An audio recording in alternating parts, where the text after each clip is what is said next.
जय बद्री विशाल दोस्तों, मेरा नाम डॉक्टर अमित सिद्धू है और आज हम जालंधर शहर से अपनी भगवान बद्री विशाल जी की यात्रा को प्रारंभ करने जा रहे हैं। इस टाइम मैं जालंधर कैंट रेलवे स्टेशन पे खड़ा हूँ और यहाँ से हमारी ट्रेन बस आने ही वाली है और हमारे जय बद्री विशाल जी की यात्रा का जो प्रारंभ होगा। तो मेरे ब्लॉग के साथ जुड़े रहिए, हम आपको भगवान बद्री विशाल जी की पूरी यात्रा करवाएंगे। जय भगवान बद्री विशाल। नमस्कार दोस्तों, भगवान बद्री विशाल जी के यात्रा के इस पड़ाव में हम हरिद्वार पहुंच गए हैं। ये हरिद्वार का रेलवे स्टेशन है और हम अभी हरिद्वार से टैक्सी के द्वारा वहां तक पहुंचेंगे, तो मैं आपको पल पल का अपडेट दे। फ्रेंड्स, हम बद्रीनाथ जी की यात्रा में सबसे पहले यहाँ रुद्रप्रयाग में पहुँच चुके हैं। देवप्रयाग है ये, तो देवप्रयाग जब मैं आपको दर्शन करना चाहिए थे।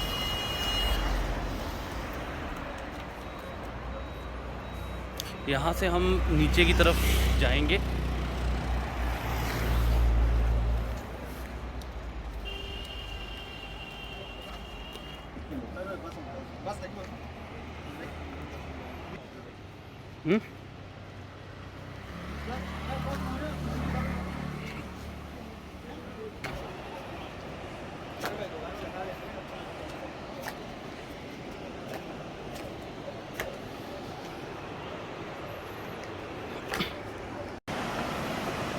दोस्तों ये देखिए, ये अलकनंदा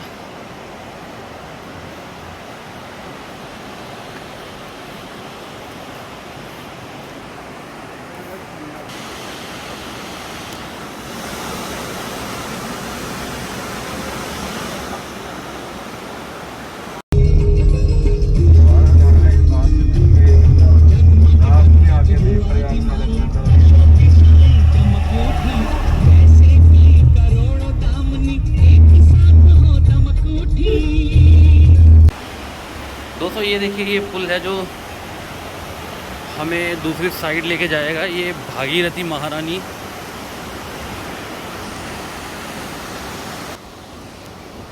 ये देखिए, ये पुल हिल रहा है चलने से। इट्स लाइक अ फ्लोटिंग पुल और भागीरथी का प्रवाह बहुत ज़्यादा तेज है। और हम यहाँ पर अब दूसरी तरफ जा रहे हैं। ये देवप्रयाग है, यहाँ से भागीरथी जो है वो गंगा बनती हैं। वहाँ से आप देख सकते हैं कि दो नदियों हो रहा है। ये देखिए,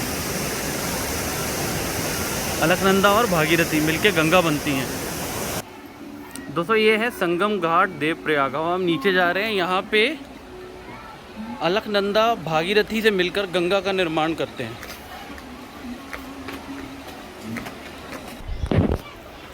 ये देखिए,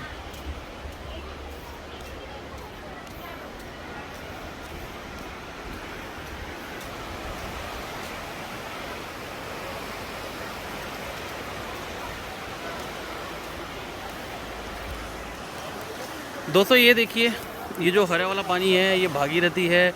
यहाँ से अलकनंदा आ रही हैं और ये दोनों मिलके बन जाती हैं गंगा। ये अलकनंदा है, ये देखिए।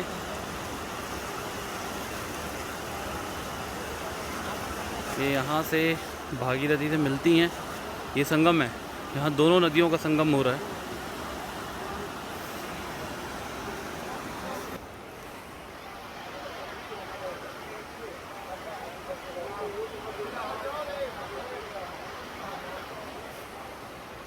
हाय फ्रेंड्स, अब भगवान बद्री विशाल जी की यात्रा में हम पहुंच गए हैं श्रीनगर और हमारे साथ है हमारे भाई राजू, जो हमें यहां तक लेके आए हैं। इनको हेलो कीजिए। अब ये देखिए कितना खूबसूरत है श्रीनगर।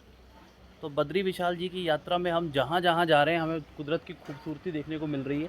ये श्रीनगर नाम की जगह है, ये भी बहुत खूबसूरत जगह है। हम यहाँ पर जलपान के लिए रुके हैं, तो मिलते हैं बद्रीनाथ भगवान की यात्रा के अगले पड़ाव पर। इसमें मंडाती में अलकनंदा मिली है रुद्रप्रयाग से। यह है पंचप्रयाग, यहाँ से नीचे गंगा बनती है, मिला होने की गंगा बनती है। और राम जी का मंदिर है, राम जी का पैर है।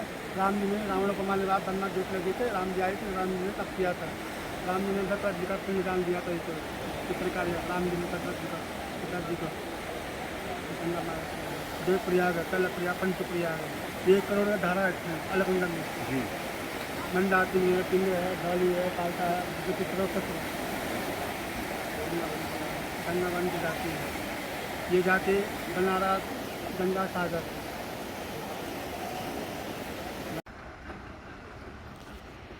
दोस्तों ये मेरे पीछे कर्ण प्रयाग है, ये देखिए आप, कीर्ति नगर। राम जी के चरण छो है, भगवान बजरंगबली है, वो है राम जी के चरण पादुका।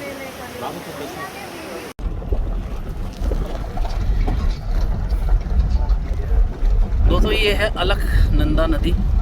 देखिए हम रुद्रप्रयाग की तरफ जा रहे हैं, दूसरा प्रयाग जो कहलाता है रुद्रप्रयाग, हम उस प्रयाग की तरफ जा रहे हैं। इतनी नेचुरल ब्यूटी है, देखिए नीचे अलकनंदा नदी बह रही है और ये आप पहाड़ देख सकते हैं। देखिए कितने खूबसूरत पहाड़ है और ये रोड्स, वेरी गुड रोड्स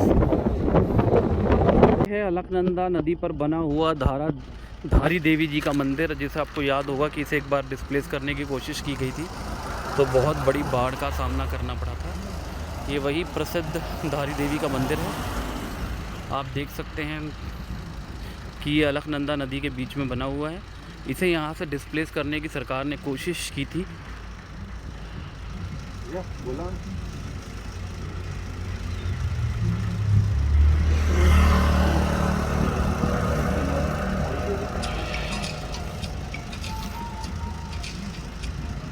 ये देखिए इस मंदिर के साथ कितना खूबसूरत व्यू है।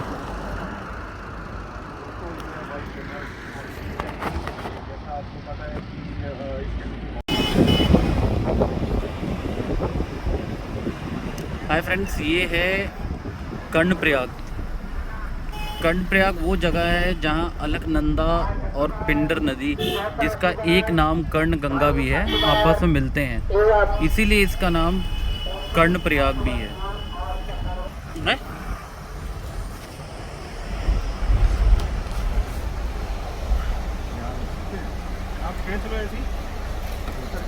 नहीं ऐसी और इसको हटाने के लिए बांध परियोजना में हटाने की कोशिश की गई थी, जिसके कारण जो है ये बांध जो है माना जाता है, यहाँ के मूल निवासी मानते हैं कि जिससे करके ये 2013 की जो बाढ़ थी, अब ये जो है नए रूप में बना दिया गया है और आप इसके और ये वहाँ अलग। नमस्कार दोस्तों, अब हम बद्रीनाथ यात्रा में पहुंच चुके हैं नंद प्रयाग तक। ये वो नंद प्रयाग है जहां पर अलकनंदा नदी नंदा नदी के साथ मिलकर एक प्रयाग करती है। और यहाँ से आप देख सकते हैं, मेरे पीछे से मैं आपको दिखाता हूँ, ये देखिए ये दो नदियाँ मिल रही हैं, अलकनंदा और नंदा नदी। यहाँ पर सामने आप देख रहे हैं नंद जी का फेमस मंदिर भी है, जहाँ पर कृष्ण के पिता नंद जी ने तपस्या की थी और द्वापर युग में इसे यदुवंशियों की राजधानी भी कहा जाता है। इसी कारण इसका नाम जो है ये नंद प्रयाग है। और ये जो नंदा नदी है ये ऊपर नंदा देवी जो पहाड़ हैं उनके ग्लेशियर से निकलती है। तो बद्रीनाथ जी महाराज के रास्ते में जाते हुए ये हमारा एक प्रयाग और हो गया है। मैं आपको प्रयाग दिखा रहा हूँ, मैं आपको और करीब से दिखाता हूँ। आप देखिए ये अलकनंदा और नंदा देवी यानी नंदाकिनी नदी आपस में मिल रहे हैं और ये मिलकर एक नया संगम बनाते हैं। ये आप देखिए यहाँ से ये दोनों नदियाँ मिल रही हैं, यहाँ से दो अलग अलग फ्लोज आ रहे हैं, दो अलग अलग नदियाँ आ रही हैं, ये यहाँ से एक हो जाती हैं। ये देखिए, जय बद्री विशाल। दोस्तों ये जो पहाड़ आप देख रहे हैं इनको चौकंबा पहाड़ कहा जाता है। ये आधे पहाड़ भगवान बद्रीनाथ और आधे पहाड़ केदारनाथ पर हैं। देखिए कितने खूबसूरत पहाड़ हैं, आप इन पहाड़ों की खूबसूरती को नज़दीक से देखिए। ये देखिए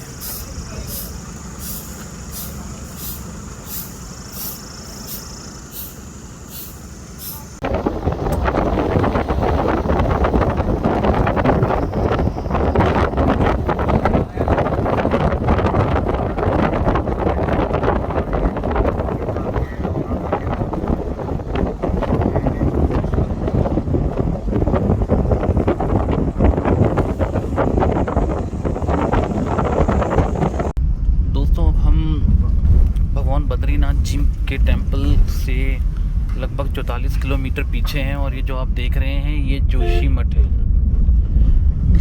क्योंकि अंधेरा काफ़ी ज़्यादा हो चुका है।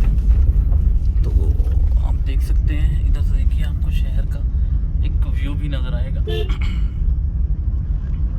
ये जोशी मठ है, यहाँ से लगभग 44 किलोमीटर दूर है भगवान बद्रीनाथ जी के मंदिर। दोस्तों हम बद्री विशाल भगवान के यहाँ पहुँच चुके हैं। ये देखिए, अब ये हमारा होटल है। अब हम यहाँ रात को स्टे करेंगे और कल सुबह भगवान बद्री विशाल के दर्शन करेंगे। और अब हम इतने ज़्यादा थक चुके हैं कि खड़े होना भी मुश्किल लग रहा है। तो कल सुबह मिलते हैं। जय बद्री विशाल। जय बद्री विशाल। दोस्तों अब हम तैयार हो गए हैं मंदिर की तरफ जाने के लिए। तो मैं आपको बता दूं कि ये यहाँ पे बहुत ज़्यादा ठंड है। It's very cold out there.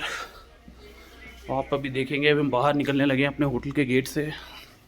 तो भगवान बद्री विशाल के दर्शन के लिए हम निकल रहे हैं। ये देखिए, मैं आपको दिखाता हूँ पीछे का नज़ारा। It's too beautiful. जो रात को नज़र नहीं आ रहा था, लेकिन अभी आप देखेंगे तो इट्स सो ब्यूटीफुल।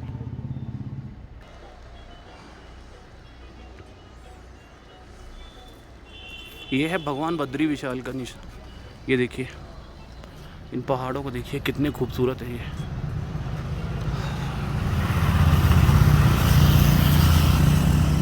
ये चौखंबा पर्वत है जो हमें पीछे से नज़र आ रहा था। ये देखिए कितना ज़्यादा ब्यूटीफुल है यार, इट्स टू गुड।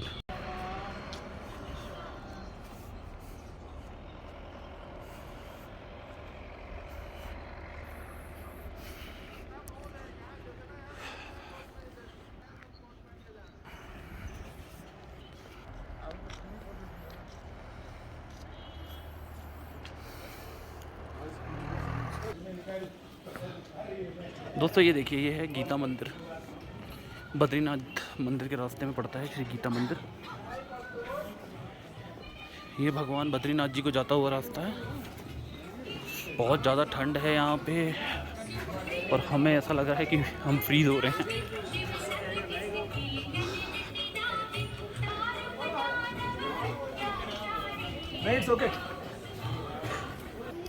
दोस्तों आपको सामने नज़र आ रहा है भगवान बद्री विशाल जी का मंदिर। ये देखिए, ये यहाँ पे बोर्ड लगा हुआ है। और ये देखिए, ये भगवान बद्रीनाथ जी के मंदिर की तरफ हम चल पड़े हैं। अब मैं आपको गर्म कुंड के दर्शन भी कराऊंगा। ये देखिए यहाँ की मार्केट, यहाँ के लोग। ये देखिए सामने भगवान बद्री विशाल जी का खूबसूरत मंदिर है।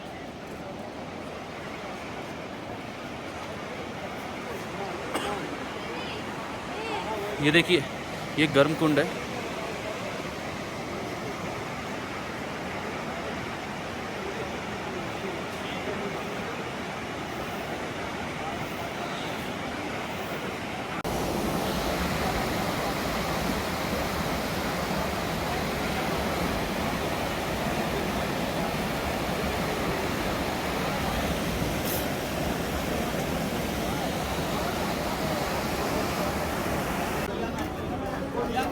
रुद्राक्ष की माला है, कमल की माला है, सालिग्राम की माला है। दोस्तों ये जो आप देख रहे हैं ये नारद कुंड है। इसी नारद कुंड के नीचे से, अंदर से भगवान विष्णु जी की मूर्ति को आदि गुरु शंकराचार्य जी ने निकाला था। वही मूर्ति आज विद्यमान है। दर्शन कीजिए श्री पावन पवित्र नारद कुंड। दोस्तों ये है भगवान बद्री विशाल जी के मंदिर की एंट्रेंस। आप देख सकते हैं, ये देखिए वो सामने भगवान बद्री विशाल जी का मंदिर आपको नज़र आ रहा है। ये देखिए, ये है भगवान बद्री विशाल जी का विशाल मंदिर।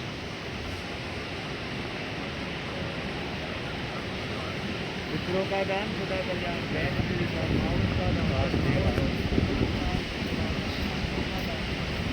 ये देखिए, ये अलखनंदा नदी को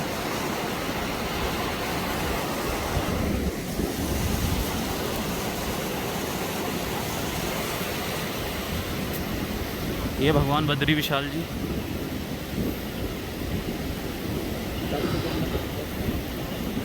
दोस्तों ये देखिए, ये है तप्त कुंड। ये गर्म पानी का कुंड है जो नर नारायण कुंड के नाम से भी जाना जाता है, तप्त कुंड के नाम से भी जाना जाता है।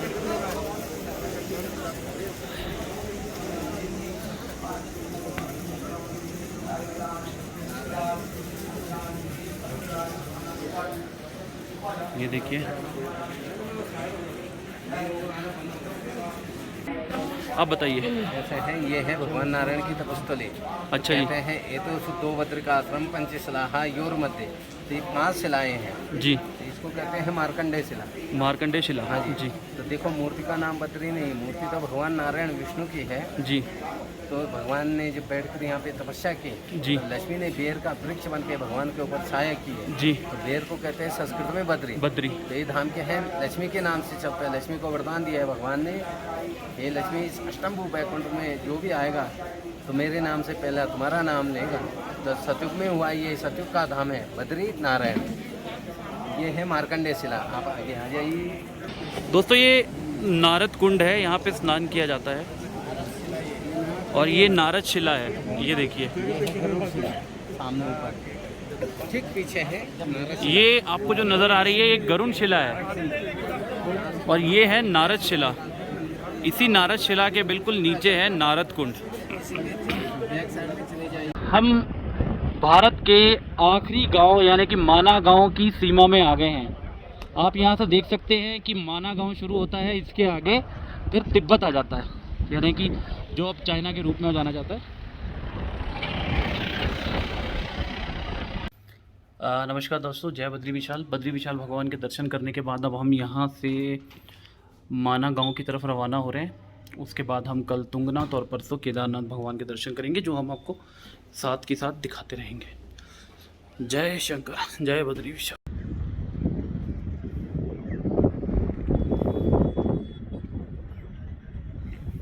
दोस्तों, इन पहाड़ों की खूबसूरती को ना इन फोटोज से, इन वीडियोस से अंदाज़ा नहीं लगाया जा सकता। यहाँ का जो मौसम है, एटमॉस्फेयर है, जो ऑरा है, वो कुछ और ही है। ये भगवान बद्री की नगरी है। यहाँ आकर सच में आपको ना एकदम सुख धाम कहा जाता है। आपको सुख की अनुभूति होती है, बहुत ही शानदार। इतनी खूबसूरत ठंडी हवा चल रही है कि मैं आपको बता नहीं सकता। It's too good. नमस्कार दोस्तों, इस टाइम हम भारत के आखिरी गांव माना की आखिरी चाय की दुकान आपको दिखा रहे हैं। इसके ऊपर भारत की कोई भी दुकान नहीं है।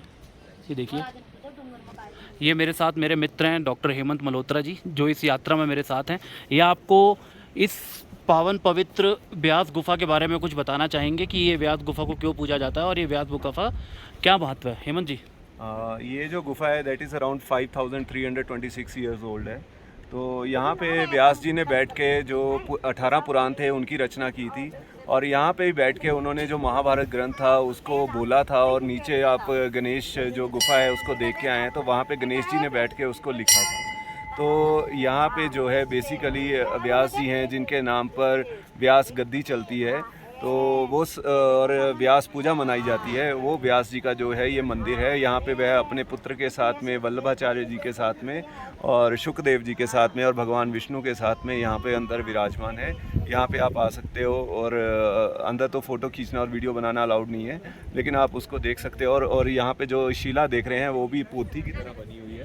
तो ये आपको पूरा ये एहसास कराएगी कि ये पुराण है, ये जैसे पुराण थे। Thank you my friend. दोस्तों, अभी आपने सुना कि इस ग्रंथ की, इस गुफा की क्या महत्वता है। भगवान वेद व्यास जी ने 17 जो पुराण लिखे, उसके बाद उन्होंने महाभारत के लिए गणपति जी का आह्वान किया, पर फिर भी उन्हें जब आत्मिक शांति का हलवा नहीं हुआ तो उन्होंने 8वां भागवत पुराण भी यहीं पर लिखा। ये गुफा बहुत ही पवित्र है। इस गुफा के बारे में और क्या बताओ, अभी हम आपको लास्ट में लेके जाएंगे जहाँ पे सरस्वती जी का उद्गम स्थल है। दोस्तों, सामने ये जो धारा नज़र आ रही है ना, ये वसुधारा है। और ये देखिए अलकनंदा नदी। इस समय हम भारत के आखिरी गांव में खड़े हैं। इसका नाम है माना गांव। दोस्तों, ये जो आप देख रहे हैं ये है सरस्वती नदी। ये सरस्वती नदी यहाँ जाकर अलकनंदा नदी के साथ मिल जाती है, संगम हो जाता है। हाँ, ये सरस्वती और अलकनंदा का मेल हो जाता है। यहाँ से सरस्वती नदी जो है वो अलकनंदा में मिल जाती है। सरस्वती नदी कुल मिलाकर सिर्फ इतनी ही है। ये देखिए, ये आपको सरस्वती नदी नज़र आ रही है। ये केशव प्रयाग के नाम से जाना जाता है। ये अलकनंदा के साथ मिल जाती है। धन्यवाद। अभी देख लेना। दोस्तों नमस्कार, अब हम भीमशिला की तरफ जा रहे हैं। आप देख सकते हैं कितनी उतराई है यहाँ पे।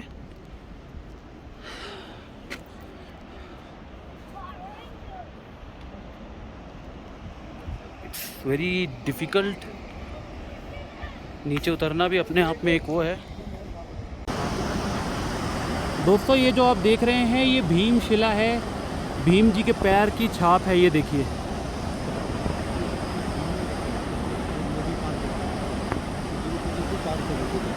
ये भीम जी ने यहाँ अपने पैर रखे थे नदी को पार करने के लिए। देखिए ये कितने बड़े पैर हैं, तो आप अंदाज़ा लगा सकते हैं कि भीम कितने बड़े थे और कितने ताकतवर थे। ये शिला देखिए, इसको भीमशिला कहा जाता है।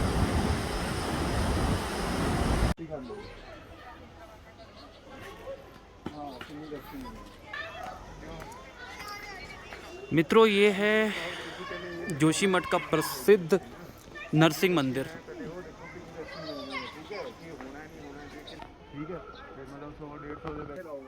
दोस्तों हम नरसिंह मंदिर में नीचे की तरफ जा रहे हैं भगवान नरसिंह जी के दर्शन करने के लिए। ये जोशीमठ में है। यहाँ पर काफ़ी सारे मंदिर हैं, मैं सब मंदिर आपको एक एक करके दिखाऊंगा। तो ये गरुड़ मंदिर है, दर्शन कीजिए।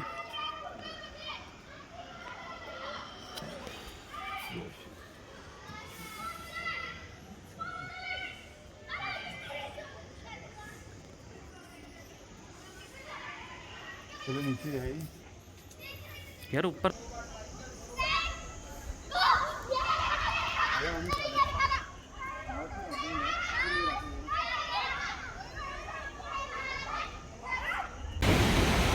गुड इवनिंग फ्रेंड्स, अब हम पहुंचे हैं विष्णु प्रयाग। यहाँ पर आप देख रहे हैं कि एक तरफ से अलकनंदा महारानी और एक तरफ से पिंडर नदी आ रही हैं और ये दोनों मिलकर आगे की तरफ प्रस्थान करती हैं। इसे विष्णु प्रयाग कहा जाता है। देखिए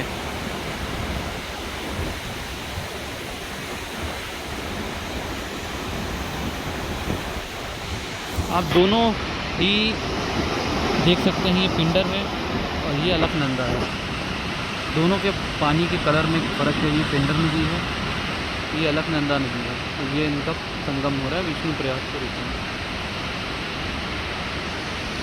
ऊपर बहुत खूबसूरत मंदिर है, इसके ऊपर लिखा हुआ विष्णु प्रयाग धाम, धौली गंगा एवं अलकनंदा।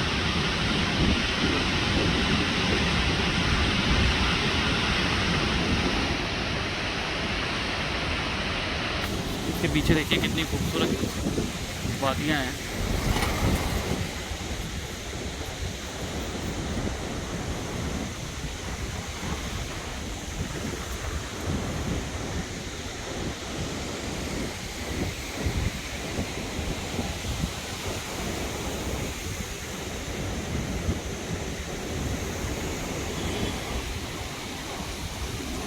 जय बद्री विशाल।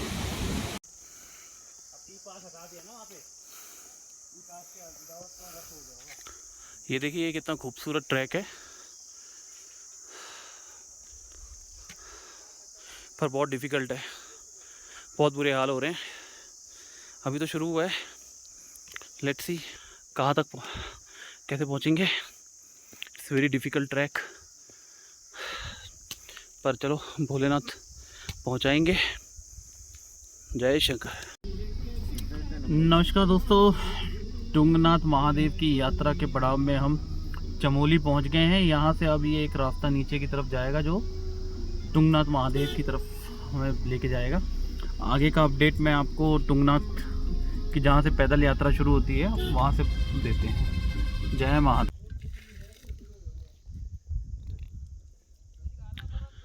हेलो फ्रेंड्स, बाबा जी की इस यात्रा में हम ऑलमोस्ट आधा तक तो पहुंच चुके हैं। वेरी डिफ़िकल्ट, बहुत ही मुश्किल चढ़ाई है, हालत बुरी हो गई है। आप देख सकते हैं कि ये देखिए पूरी शर्ट तक अंदर तक पूरी गीली है। अभी धूप निकल आई है, कभी धूप निकल आती है, कभी एकदम ठंड हो जाती है। तो यहाँ का वेदर बड़ा अनप्रेडिक्टेड सा है, लेकिन ये है बहुत खूब।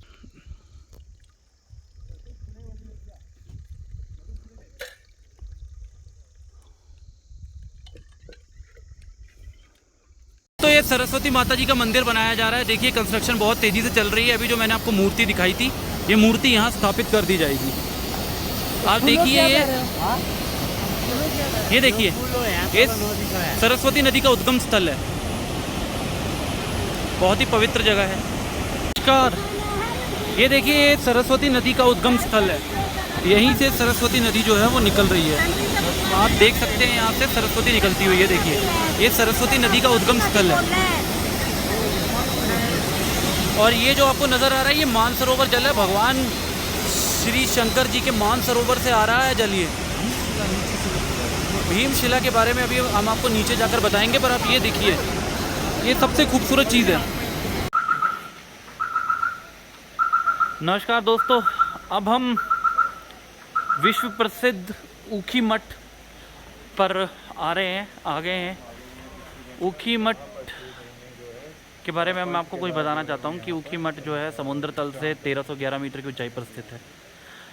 इसका नाम उषा मठ है। वारणासुर की पुत्री उषा के नाम से इस स्थान का नाम उषा मठ या ऊखी मठ पड़ा। यहाँ राजा मानधता ने तपस्या की थी। इस स्थान पर उषा और अनिरुद्ध का विवाह संपन्न हुआ। ये विवाह मंडप आज भी विराजमान है। यहाँ पर राजा मानधता को भगवान शंकर ने ओंकारेश्वर रूप में दर्शन दिए थे।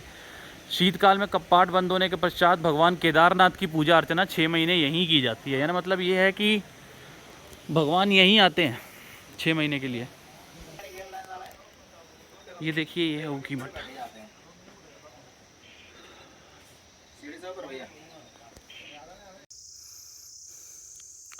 It's a very difficult track. सीधी चढ़ाई है, बुरे हाल हैं। और अभी आप देख रहे हैं एकदम सीधा ट्रैक है। It's too dangerous, difficult. बाकी भगवान तुंगनाथ की कृपा रही तो जल्दी ऊपर पहुंच जाएंगे। दोस्तों हम यहाँ से नमस्कार दोस्तों, हम यात्रा शुरू करने जा रहे हैं भगवान तुंगनाथ जी की। ये यहाँ का एंट्री पॉइंट है। इसके आगे हम आपको अप टू डेट करते रहेंगे।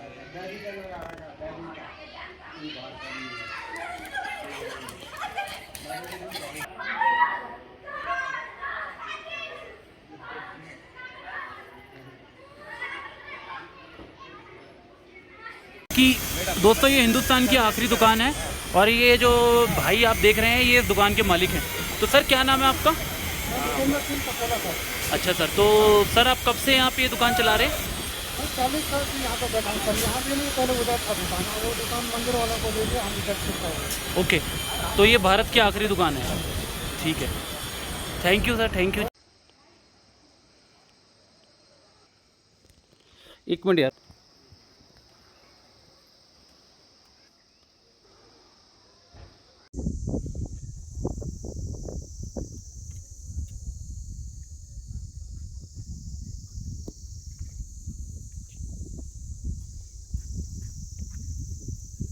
ये देखिए ये है चढ़ाई।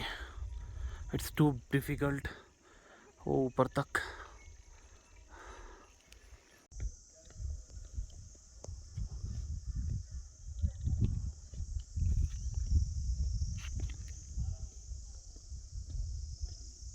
It's too beautiful. दोस्तों ये है विश्व प्रसिद्ध उषा मठ या ऊखी मठ। पंच केदार जब कपाट बंद होने के बाद यहीं पर आते हैं, यहीं पर उनकी पालकियाँ आती हैं, यहीं पे भगवान दर्शन देते हैं। ये है वो विश्व प्रसिद्ध मंदिर। पंडित जी सामने बैठे हैं, आपको दर्शन दे रहे हैं पंडित जी। और ये देखिए आप, ये कितना खूबसूरत मठ है, आप यहाँ देख सकते हैं। और मेरे साथ है मेरे मित्र हेमंत जी। और दोस्तों ये जो बिल्डिंग आप देख रहे हैं ये एक बहुत ही आप ये कह सकते हैं कि पूजनीय स्थल है, क्योंकि यहाँ पे पंच केदार के लिंग दर्शन होते हैं। वो पंच केदार जिनकी पूजा पांडवों ने की थी, जिनके बाद उन्हें भगवान शिव ने वरदान दिया था और उनको गोत्र जो था उनका मृत्यु थी और गुरु मृत्यु थी, ब्रह्म हत्या था, उसके सबके दोषों से दोष मुक्त किया था। भगतगणों जय बाबा केदारनाथ। दोस्तों हम बाबा केदारनाथ के मंदिर के बहुत पास पहुंच चुके हैं।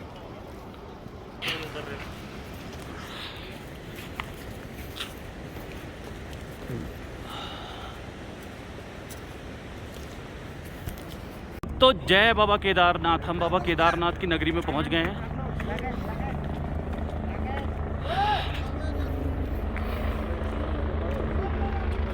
सामने बाबा का दरबार नजर आ रहा है, वो देखिए।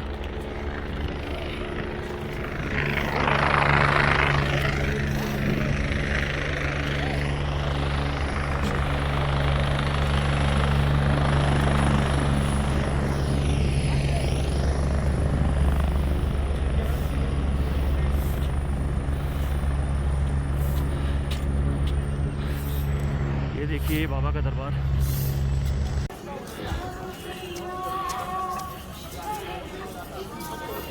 भक्तों बाबा के दर्शन कीजिए। तो ये दर्शन जब मैंने हेलीकॉप्टर से बाबा का मंदिर देखा ना, ग्रेजुअली मुंह में महामृत्युंजय जाप और आंखों से आंसू आ रहे थे यार। एक सपना, एक ऐसा सपना जो पूरा होने जा रहा था। हर साल हर बाबा के दर्शनों की प्यास रहती थी, आज उन्होंने बुला ही लिया है। नमस्कार भक्तों, हमारे साथ हैं केदारनाथ में हमारे पंडित जी। पंडित जी आपका नाम क्या है? ललित प्रसाद जी। ललित प्रसाद जी हैं। अभी आपको केदारनाथ जी के बारे में कुछ बताना चाहते हैं? जब यहाँ पे कौरवों और पांडवों का युद्ध हुआ था, उस युद्ध में पांडवों को गुरु हत्या का पाप लग गया था, जो कि बहुत बड़ा पाप है। उस पाप की मुक्ति के लिए पांडवों ने श्री कृष्ण जी के पास गए थे। श्री कृष्ण भगवान ने उनको बताया था कि आप ऐसा करो, आप एक बार शंकर भगवान जी के दर्शन कर लो, उसके बाद आपके सारे पाप मिट जाएंगे, दूर हो जाएंगे। तो पांडव लोग तपस्या करने लगे। यहाँ गुप्तकाशी की स्थान पड़ता है, वहाँ पर भगवान जी ने उनको गुप्त रूप में दर्शन दिए। पांडव सोचने लगे कि हमको अब भगवान के दर्शन मिल गए हैं, हमारे सारे पाप कष्ट जो है वो दूर हो गए हैं। परंतु जब बाद में वो फिर श्री कृष्ण भगवान जी के पास गए, वहाँ उन्होंने उनसे पूछा दोबारा कि हम तो दर्शन कर लिए हैं। तो श्री कृष्ण भगवान जी ने कहा कि भगवान केदार भगवान जी ने आपके साथ छल किया है, आपको पूर्ण दर्शन नहीं दिए हैं, गुप्त रूप में दर्शन दिए हैं सिर्फ। तो फिर वो दोबारा तब तपस्या करने लगे। तब आकाशवाणी हुई, बाबा केदार जो भोलेनाथ जी हैं वो इस दलदली भूमि में या यहाँ पर भैंसों का रूप लेके यहाँ पे विचरण कर रहे हैं इस समय। तो यहाँ आगे भीम जी ने एक पाँव इस पहाड़ पे, एक पाँव इस पहाड़ पे रख दिया और चारों पांडव उनके पाँव के नीचे से भैंसों को हाँकने लगे। जो सारी माया रूपी भैंस थी वो तो पाँव के नीचे फिर जाने लगे, परंतु एक भैंस वो जमीन में धंसने लग गया। तभी भीम ने अपनी गदा से उस भैंस पर प्रहार किया और उसकी पूंछ पकड़ के खींचने लगे। और पांडव लोग उनकी प्रार्थना कर वैसे प्रार्थना से भगवान की प्रार्थना करने लगे। तो शिव भगवान जी कहते हैं कि शीघ्र रुष्ट होते हैं और शीघ्र खुश होते हैं भगवान केदार। तो यहाँ पे भगवान जी पे उन्होंने यहाँ पर गदे से वार किया था, इसलिए यहाँ पे थोड़ा घी का लेपन होता है। यहाँ पे घी का लेपन होता है और यहाँ पे जो भी भक्त सदा भाव से आता है उसकी सारी मनोकामनाएं पूरी होती है। और जो पीछे का भाग है, पीछे का पूंछ वाला भाग है वो यहाँ पर है, और आगे का जो धड़ वाला भाग था जो जमीन के अंदर घुसा था वो पशुपतिनाथ नेपाल में है। जय बाबा केदार। जय बाबा केदारनाथ। बाबा केदार, जय बाबा केदार। भक्तों सामने आप बाबा केदारनाथ के दर्शन कर रहे हैं। अब हमने रुद्र अभिषेक भी कर लिया, जल अभिषेक भी हो गया है, रुद्र अभिषेक भी हो गया बाबा की दया से। बाबा केदारा की बहुत दया हुई है, बहुत ही अच्छे दर्शन हुए हैं भगवान के। आप दर्शन कीजिए भगवान के। ये देखिए, ये मेरे बाबा का दरबार है। इस दरबार में आने के लिए बहुत तरसे हैं हम, फिर बाबा की असीम कृपा हुई है कि हम यहाँ तक पहुँचे। और बाबा के बड़े खुले दर्शन हुए हैं। गर्भगृह के दर्शन कल ही खुले हैं और हम इतने खुश नसीब हैं कि हमें बाबा के दर्शन हुए हैं। बाबा के दर्शनों से बड़ा जीवन में कुछ नहीं है। वो बाबा केदारनाथ की जय जयकार। ओम त्र्यंबकम यजामहे सुगंधिम पुष्टिवर्धनम उर्वारुक में बंधनान मृत्युर्मोक्षमामृतात्। भक्तों जय बाबा केदार। बाबा केदार के दर्शन हम कर चुके हैं और अब हम आपको दिखा रहे हैं वो पवित्र दिव्य भीमशिला, जिसने 2013 की बाढ़ में मंदिर की रक्षा की थी। ये शिला ऊपर से आई थी और यहाँ आकर स्थित हो गई थी, जिससे मंदिर के आसपास जल नहीं आ पाया था, प्रलय नहीं आई थी। भक्तों दर्शन कीजिए। भक्तों जय केदारा। ये वो भीमशिला है जो 2013 में ऊपर से आई थी और यहाँ तो स्थापित हो गई थी और इसने पानी के प्रवाह को बदल दिया था। इसे भीमशिला कहा जाता है। दर्शन कीजिए भक्तों।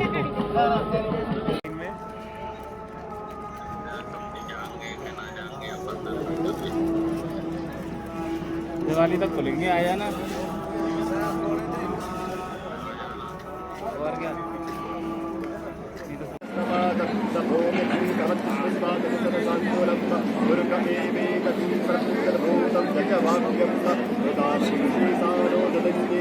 तिरोहति एतावान् च महिमा तो जायाश्च पूर्वकः पादौ च विश्वाभूतानि चापतन्त्रे त्रिपादूर्व उदयपूर्वकः पादोऽस्येहा भवति पुनः ततो विक्रमनामस्यासनादशने अभि ततो विराट जायत विराजो अधिपूर्वकः सजातो अचरित पश्चाद्भूमिमतो पुरः ब्रह्मोत्स्यातमहतः सम्प्रदं प्रकदाज्यम्ब ततोस्नास्क्रेवाय प्यानारेण ग्राम्या च देवतमात्यातमहतः सामान्यकीर छन्दानुपतकीरे तस्मादजायत अजायत जेतो भयानतः गावोहदके तस्मादजाता अजामय पञ्चचत्वरे च प्रोक्षन्पुरगन्धातमहतः तेन देवा अयन्त साध्य रेखयतले यत्तनुबन्धतः घातकामयन्नामसन्त्यमस्यास्येत्किं। देखिए, ये देखिए, ये ऐसा लग रहा है कि बस धरती का स्वर्ग है ये बाबा केदारनाथ। अब हमारी फ़्लाइट का टाइम हो गया है, तो हम अपने चॉपर की तरफ जा रहे हैं। यहाँ पे काम चल रहा है कंस्ट्रक्शन का, आप देख सकते हैं लोग आ रहे हैं।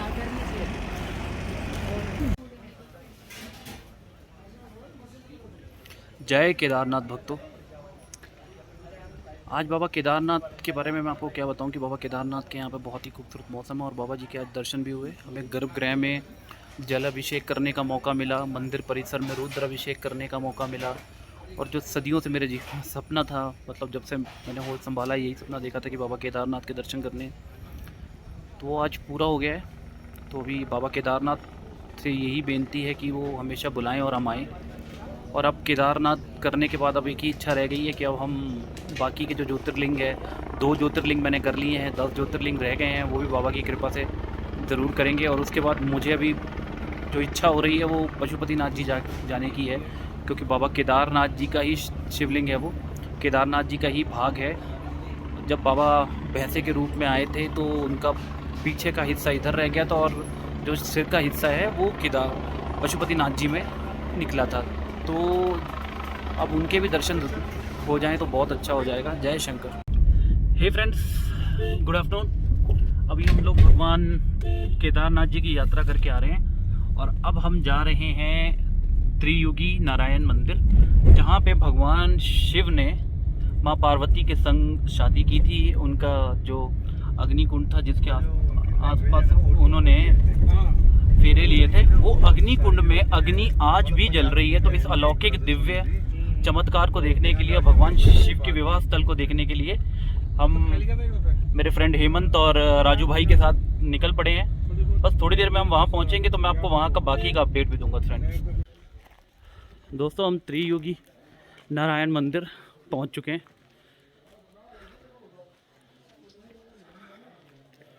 अभी आप देख रहे हैं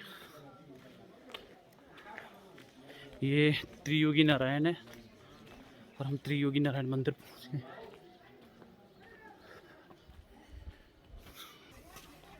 ये देखिए,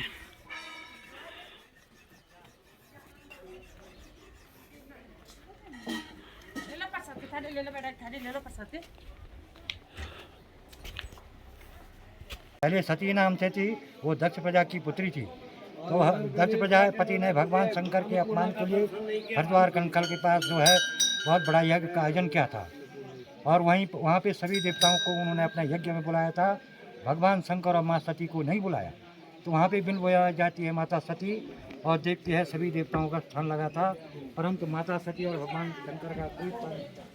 वहाँ पे जो है दक्ष प्रजापति अपनी पुत्री सती माता को जो है अनाप शनाप बक देते हैं, भगवान के बारे में अनाप शनाप बोलते हैं। तो उनको वहाँ पे क्रोध आकर के वो यज्ञ कुंड में विध्वंस भस्म हो जाती है। फिर दोबारा जन्म यहीं पे त्रियुगी नाड़ में त्रेता युग में जो है राजा हिमांचल के घर में माता मैना माता के कोख से उन्होंने दोबारा पार्वती का अवतार लिया। फिर राजा हिमांचल ने यहाँ पे त्रेता युग में मंदिर बनवाया। वो भगवान विष्णु के परम भक्त थे, तो उन्होंने यहाँ पे विष्णु भगवान का मंदिर बनाया और विष्णु भगवान की स्थापना की और उन्हीं को साक्षी मान करके अपना पुत्री का कन्यादान किया। जैसे हम कलयुग में गणेश को साक्षी करते हैं, कोई शुभ कार्य करते हैं तो भगवान गणेश को साक्षी करते हैं। तो त्रेता युग में राजा हिमांचल ने भगवान नारायण को साक्षी मान करके अपना पुत्री का कन्यादान शादी किया। ये 4 कुंड है यहाँ पे। भगवान के अपने नाम के 4 कुंड है। पहला ब्रह्म कुंड है, ब्रह्मा जी की शक्ति से ब्रह्म कुंड है। दूसरा रुद्र कुंड है, वो भगवान शंकर की शक्ति से रुद्र कुंड है। इन 2 कुंड में स्नान पंच स्नानी होता है। तीसरा विष्णु कुंड है, वहाँ पे ओम नमो नारायण करके आत्मन होता है, वो भगवान के चरणों से आता है, जहाँ भगवान जी की मूर्ति है। चौथा सरस्वती माता का कुंड है, वहाँ पे पितृ तर्पण होते हैं। 5वां स्थान धर्मशिला है, वहाँ पे त्रेता युग में माँ पार्वती का कन्यादान हुआ था। अंदर में जो है अखंड अग्नि है, कहते हैं वो त्रेता द्वापर में भगवान की जलाई अग्नि है।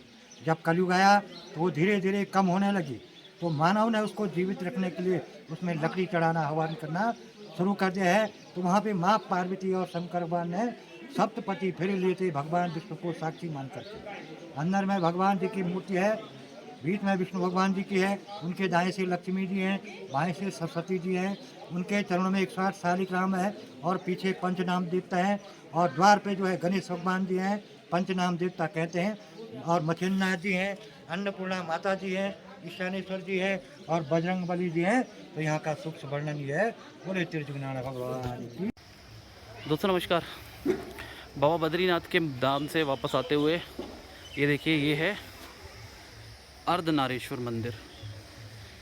यहाँ पे भगवान शिव जो हैं अर्धनारीश्वर के रूप में प्रकट हुए हैं। दोस्तों ये देखिए, ये है भगवान अर्धनारीश्वर जी का मंदिर।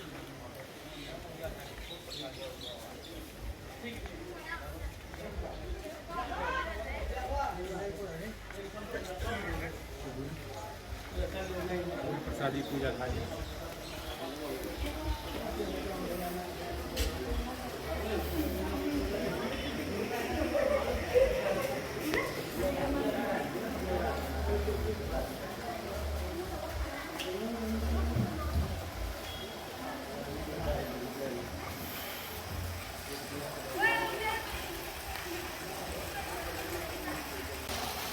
नमस्कार दोस्तों, ये है गुप्त काशी का अर्धनारीश्वर मंदिर।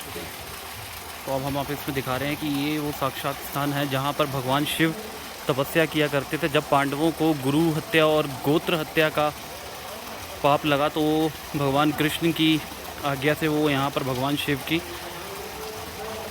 शरण में आए, ताकि उनके ऊपर से ये जो गुरु हत्या का दोष है वो हट सके। तो उन्होंने यहाँ पर भगवान शिव को जब पता लगा तो वो यहाँ से गायब हो गए।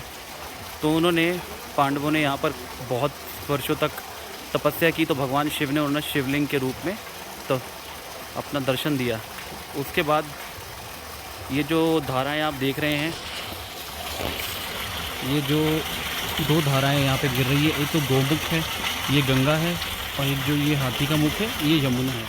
तो कहा जाता है कि भगवान शिव यहाँ पे 2 धाराओं के बीच में बैठकर गुप्त रूप से अपनी तपस्या किया करते थे। तो जो गंगा है अंदर से कहीं स्रोत नहीं नज़र आता, लेकिन यही माना जाता है कि एक धारा गंगा की है, एक यमुना की है, इसीलिए इसे गुप्त काशी के नाम से जाना जाता है। जय महादेव। दोस्तों ये संगम हो रहा है सरस्वती और मंदाकिनी नदी का। ये देखिए, ये पावन पवित्र सरस्वती नदी पावन पवित्र मंदाकिनी नदी से मिल रही है, और ये नीचे की तरफ जा रहे हैं भक्तों। अब हम वापस जा रहे हैं दर्शन करके। जय बाबा। तो आप देख रहे हैं कि भक्त आ रहे हैं। ये देखिए, अब मैं आपको सुन तो लीजिए बाबा, 1 मिनट सुनने का कष्ट करा। एक प्रसाद रखो। नमस्कार दोस्तों, अब हम अपनी यात्रा के अंतिम पड़ाव में पहुंच गए हैं। ये ऋषिकेश का फेमस लक्ष्मण झूला है, दर्शन कीजिए। उत्तरांचल में आके ना आपको ट्रैकिंग का ही स्वाद आएगा। यहाँ पे हर जगह आपको उतना ही चलना पड़ेगा।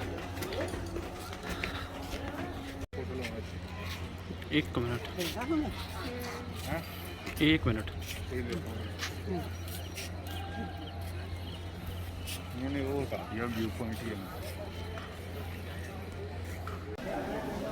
हेलो फ्रेंड्स, अब बाबा केदारनाथ और बद्रीनाथ की यात्रा का हमारा आखिरी चरण है। अब हम हरिद्वार के रेलवे स्टेशन पर पहुंच गए हैं, और ये हमारी ट्रेन हमारे सामने खड़ी है। सैनिटाइज कर रहे हैं। अमृतसर हरिद्वार। अब इसी ट्रेन में हम वापस जा रहे हैं जालंधर, जो हमारा अपना स्टेशन है। तो आप ज़रूर बताइएगा कि आपको ये वीडियो कैसी लगी, और भगवान बद्रीनाथ और केदारनाथ जी के दर्शनों के अलावा इस वीडियो में हमने आपको कई और मंदिरों के दर्शन कराए हैं। तो मेरी आपसे यही विनती है कि मेरे चैनल को ज़्यादा से ज़्यादा सब्सक्राइब करें और लाइक करें। जय बाबा बद्री विशाल, जय केदारनाथ जी महाराज, हर हर महादेव।